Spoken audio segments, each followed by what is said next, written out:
Bueno, muy buenos días a todos. Mi nombre es Ingrid Odio Mora. Soy interna universitaria de pediatría de la UACA y el día de hoy me corresponde el seminario de otitis media aguda. Bueno, en cuanto al cronograma, vamos a ir abarcando lo que es la definición, lo que es la clasificación, epidemiología, etiología y factores de riesgo, así como la fisiopatología, manifestaciones clínicas, diagnósticos diferenciales, tratamiento, conclusiones y recomendaciones, y finalmente la bibliografía. Bueno, entonces primeramente para comenzar vamos a tener lo que es la definición de la otitis media aguda. Y bueno, se va a definir como aquella enfermedad infecciosa más común en niños y niñas em, menores de 3 años y puede variar de ser viral, bacteriana o por una coinfección. Y viene siendo la causa más común de administración de antibióticos. Es importante aclarar que la OMA surge del concepto de otitis media, que es un espectro de enfermedades que se caracteriza por la inflamación de la mucosa en el oído medio y habitualmente se acompaña de la acumulación del líquido. Entonces, tenemos que esta cavidad va a ser una cavidad aérea y que la presencia de líquido, ya sea un exudado, un trasudado, pus o sangre, se considera como patológica. Em, en un tiempo de signos o síntomas agudos menor a 48 o 72 horas. Bueno, en cuanto a la clasificación, vamos a tener que la otitis media aguda puede ser una otitis esporádica o a repetición. Esporádica es cuando tuvo un proceso aislado, un episodio aislado. A repetición es que esta a su vez se puede clasificar como una otitis media aguda persistente, que es cuando hay una reagudización de los síntomas em, antes de la semana, antes de la semana de finalizar el tratamiento. Tenemos la otitis media aguda recidivante, que es cuando hay una reaparición de los síntomas después de una semana de haber finalizado la curación del episodio anterior. Tenemos lo que es una otitis media aguda recurrente, que esta va a tener 3 o más episodios en 6 meses o 4 o más en 12 meses. Bueno, ahora la clasificación ya propiamente de otitis media, ¿verdad? Es aquella que tenemos lo que es la otitis media subaguda o con exudado, que esto va a ser un exudado y generalmente sin síntomas o pueden ser muy leves, ¿verdad? O pueden también estar relacionados con una hipoacusia transicional. Tenemos también lo que es la otitis media crónica con exudado, que esa es solo si el exudado se prolonga más allá de 3 meses. Otitis media supurativa crónica se caracteriza por presentar otorrea y puede ser indolora en más de 3 meses. Ahora, en cuanto a la epidemiología, bueno, vamos a tener que bueno, esto es muy importante. ¿Por qué? Porque hay datos epidemiológicos que revelan que el 80% de los niños de 3 años van a experimentar al menos un episodio de otitis media, mientras que un tercio de ellos ya han padecido 3 o más episodios, con un pico de incidencia entre los 6 y 18 meses de edad. Em, ¿Ok? Siendo así, digamos, el síntoma referido por los pacientes como otalgia y fiebre. Ahora, tenemos por parte de la Asociación Americana de Pediatría que hizo un estudio, ¿verdad?, en los Estados Unidos donde registra que anualmente se presentan alrededor de 5 millones de casos con más de 10 millones de prescripción de antibiótico y 30 millones de visitas médicas. Ahora, en Estados Unidos y en Europa, la incidencia se da más que todo en niños menores de 2 años y esto oscila entre 1 a 0.1 o 1.8 episodios por año. Y bueno, claramente esto genera múltiples consultas médicas por cada episodio. Ahora, a nivel mundial, bueno, se han registrado unos 709 millones de casos anuales. Esto corresponde a una tasa de 10.58. Y se indica que esto ocurre en niños menores de 5 años.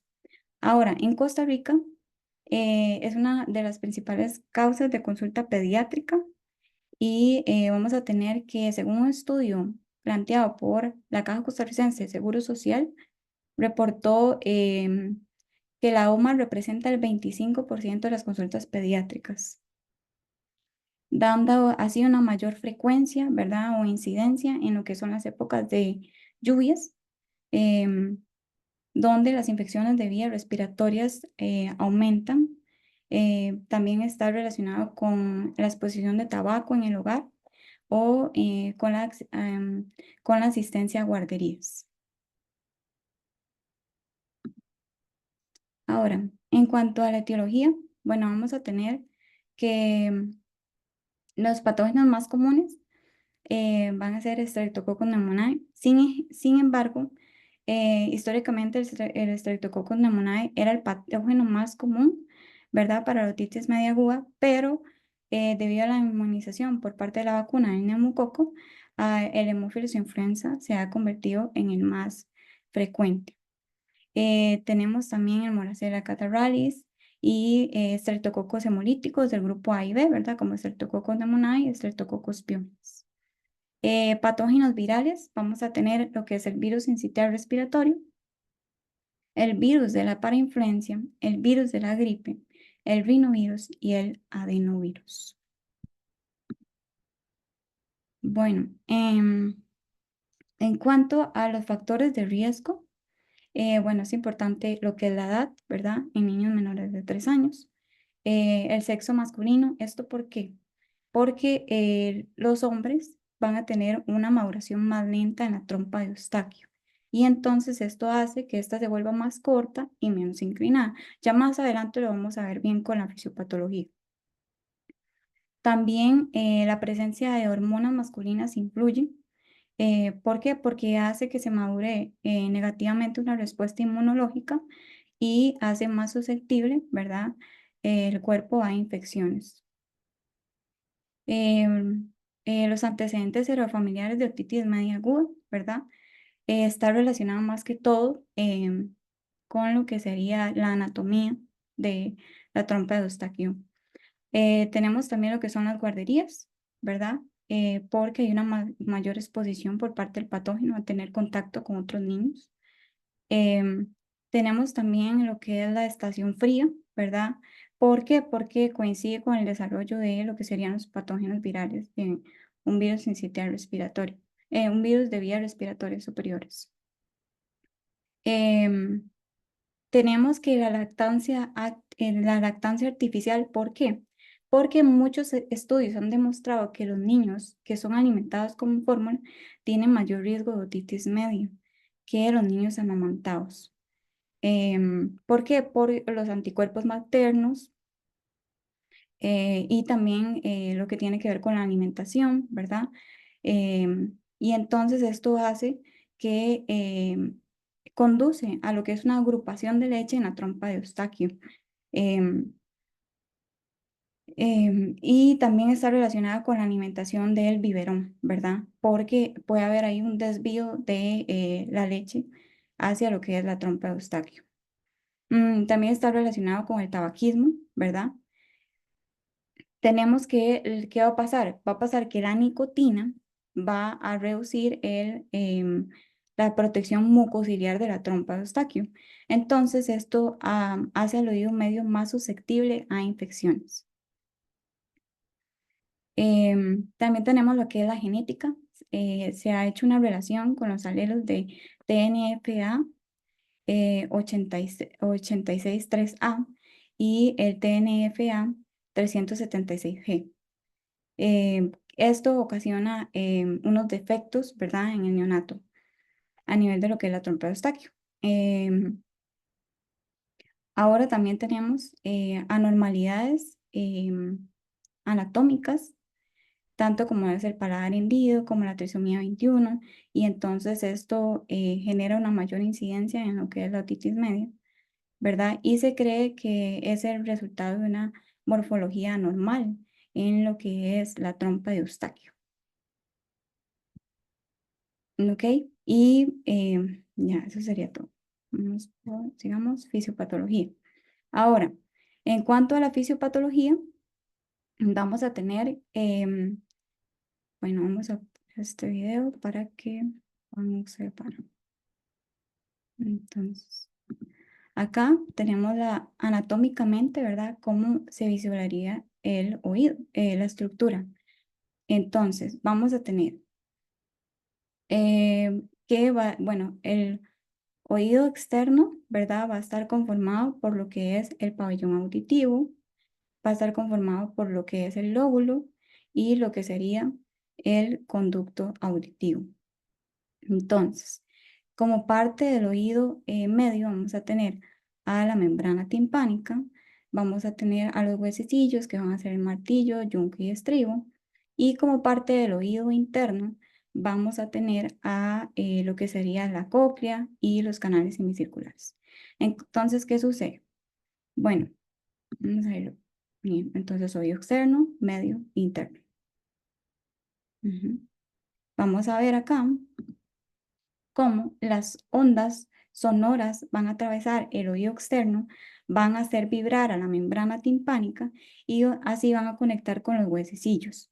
De ahí va a pasar a lo que es la cóclea y finalmente va a ir al nervio auditivo hacia lo que sería cerebro, ¿verdad? Hacia lo que es el área auditivo primaria, el lóbulo temporal. Entonces, ¿qué sucede fisiopatológicamente?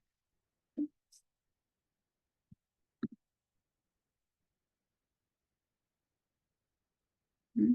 Eso es lo que les expliqué.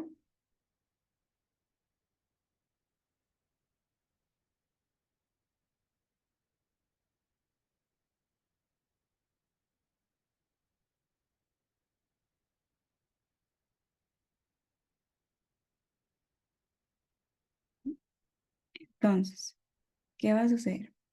Bueno, va a suceder que por factores de riesgo, llámese una infección viral, una infección bacteriana, llámese también lo que es una rinitis alérgica, ¿verdad? Que eso causaría una inflamación a nivel de la trompa de Eustaquio. También tenemos lo que es una obstrucción mecánica, que esta puede ser por adenoides, por pólipos. Entonces, esto va a causar una congestión y edema. Esta congestión y edema va a causar una oclusión en la trompa de Eustaquio. Entonces, ¿qué va a pasar? Va a haber un aumento, va a haber un aumento en la presión negativa del oído medio. Y entonces, ¿qué va a pasar? Se va a acumular líquido o fluidos en lo que sería el oído medio. Y entonces, este acúmulo de líquidos,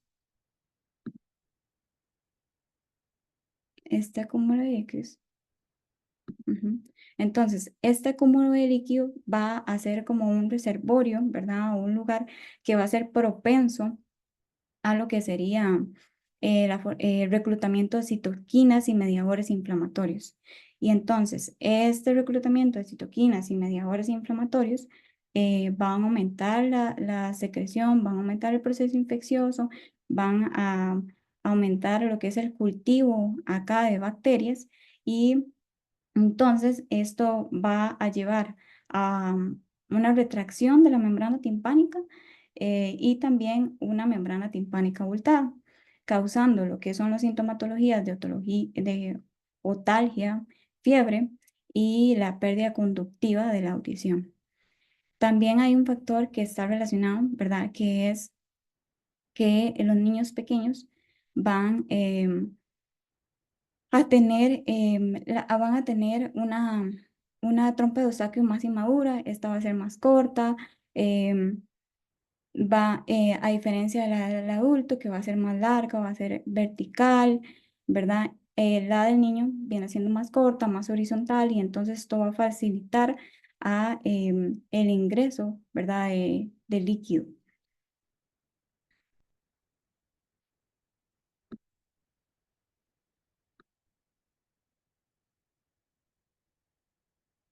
Ok.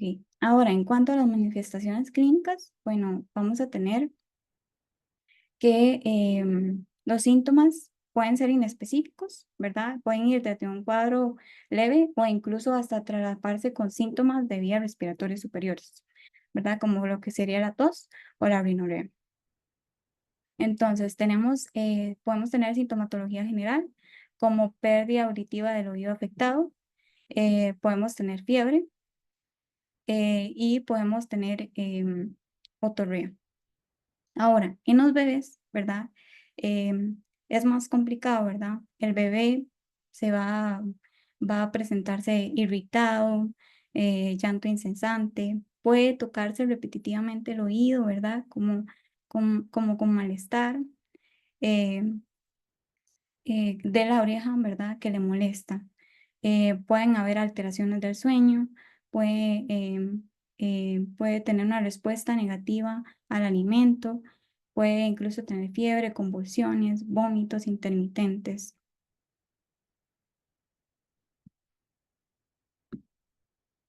Ahora, el diagnóstico de la otitis media aguda va a estar muy relacionado con lo que es la clínica, ¿verdad? Y la exploración otoscópica. Entonces, em, tenemos que básicamente vamos a tener criterios diagnósticos, ¿verdad? Según la Asociación Americana de Pediatría, para clasificar lo que sería la otitis media aguda. Entonces, dice que va a presentar un exudado en oído medio. Entonces, este exudado puede tener un abombamiento de la membrana timpánica. Esto es predictivo de un 83 a un 99%. Em, Vamos a tener una neumatoscopía alterada, que ya más adelante vamos a hablar de eso. Vamos a tener otorrea. em, Podemos tener lo que es una presentación aguda, signos de inflamación en el oído medio, ¿verdad? Como la otalgia, ¿verdad? Que es el mayor predictor para otitis media aguda, aunque no siempre está presente y es difícil de valorar en aquellos niños que sean más pequeños. Ok, y también hay por ahí en esta misma signos de inflamación de oído medio, está el enrojecimiento timpánico, donde vamos a ver una membrana timpánica que se va a observar opaca, amarillenta o blanca. El enrojecimiento de la membrana timpánica sin abombamiento no es frecuente, ¿verdad?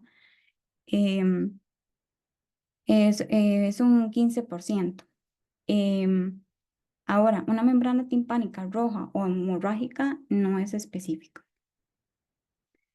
Eh, Ahora, bueno, se establecieron otros criterios por parte de la Asociación Española de Pediatría, donde dice, ¿esto por qué? Porque dice que la aplicación estricta de los criterios anteriores puede dejar fuera casos de otitis media aguda.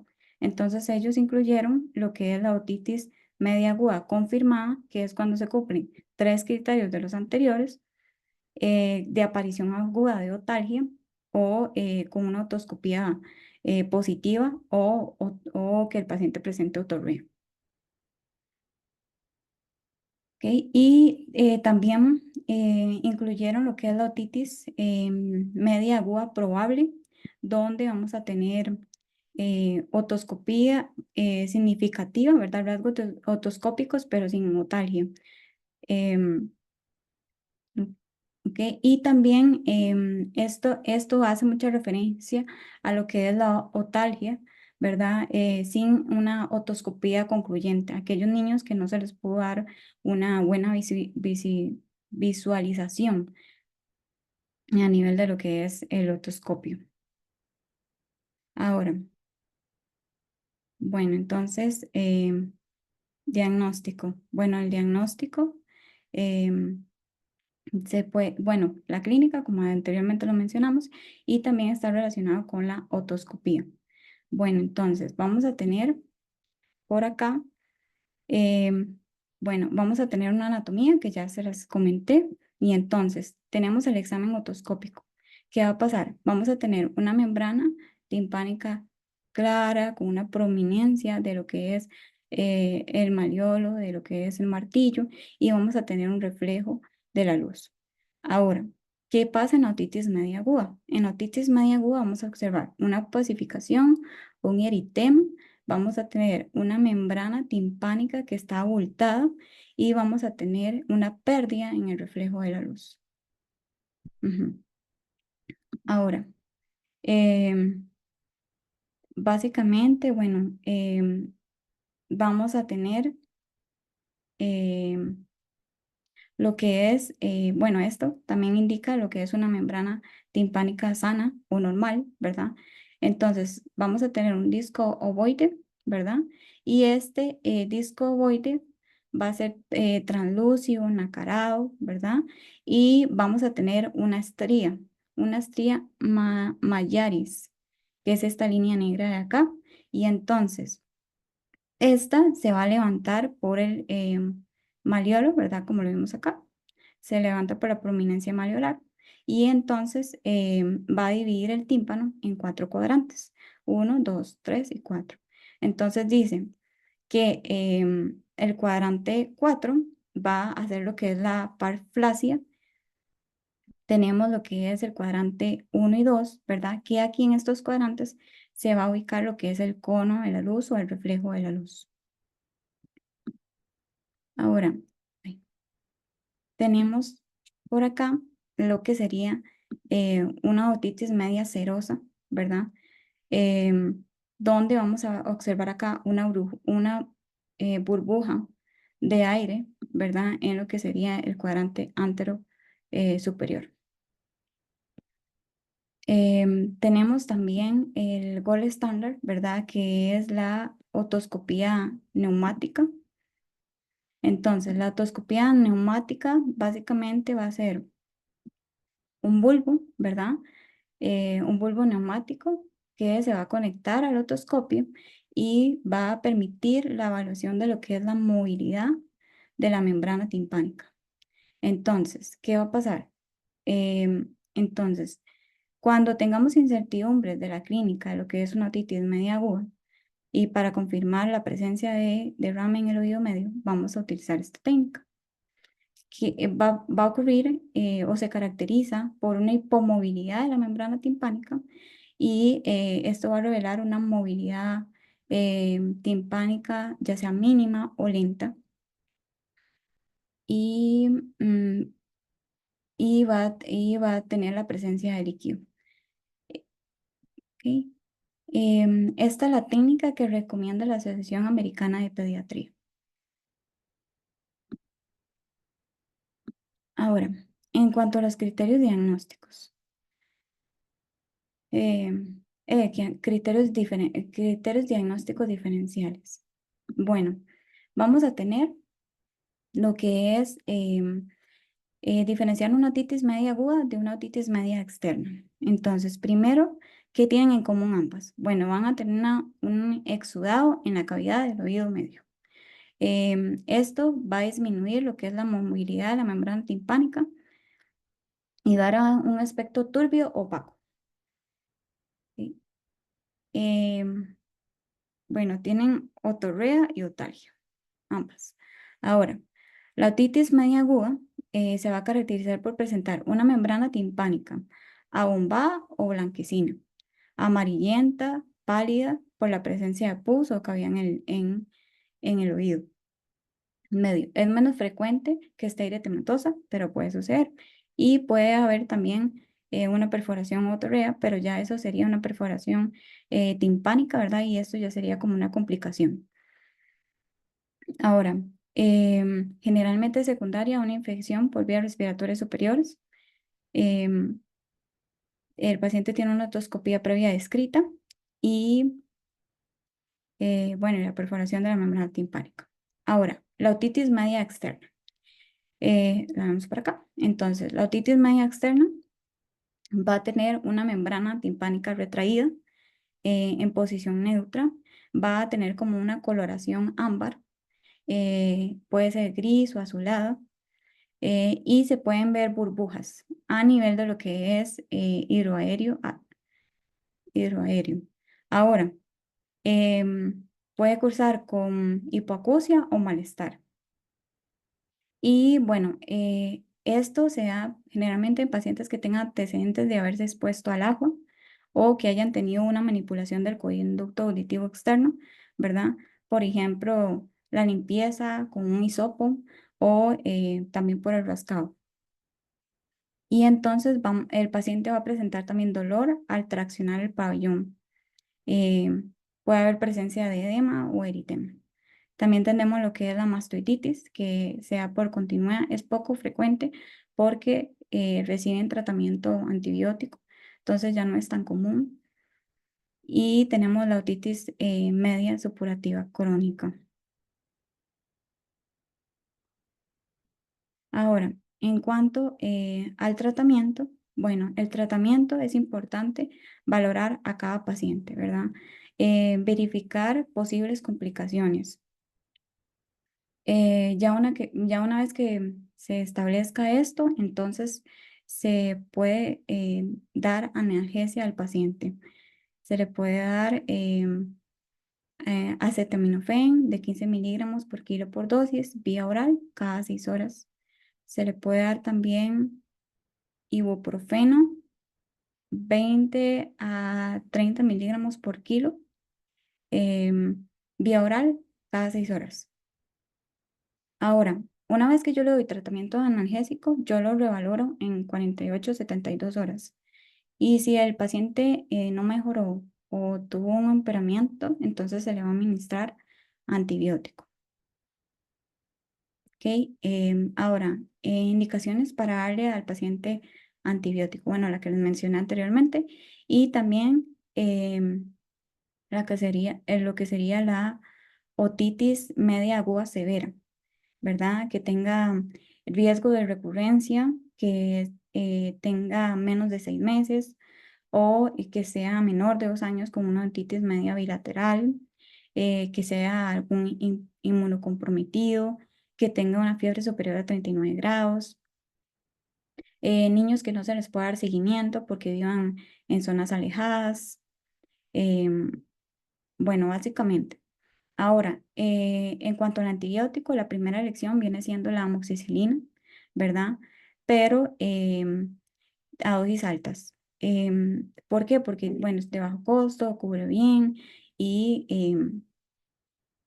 y entonces, bueno, se le va a administrar de 80 a 90 miligramos por kilogramo al día, vía oral cada 8 horas por 7 10 días.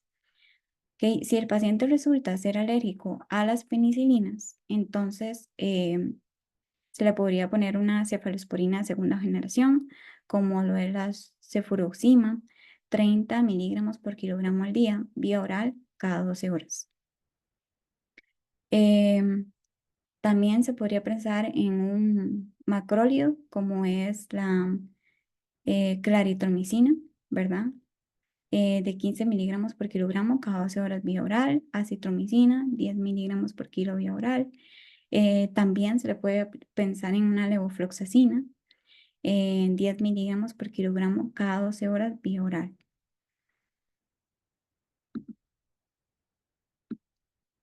Ahora, para recomendaciones y conclusiones, bueno, vamos a tener, bueno, primeramente, lo que es el diagnóstico de la otitis media aguda va a ser clínico, con una énfasis, ¿verdad? O enfatizado en la exploración física. Se recomienda revalorar al paciente dentro de 48 72 horas. si el paciente así lo permite, ¿verdad?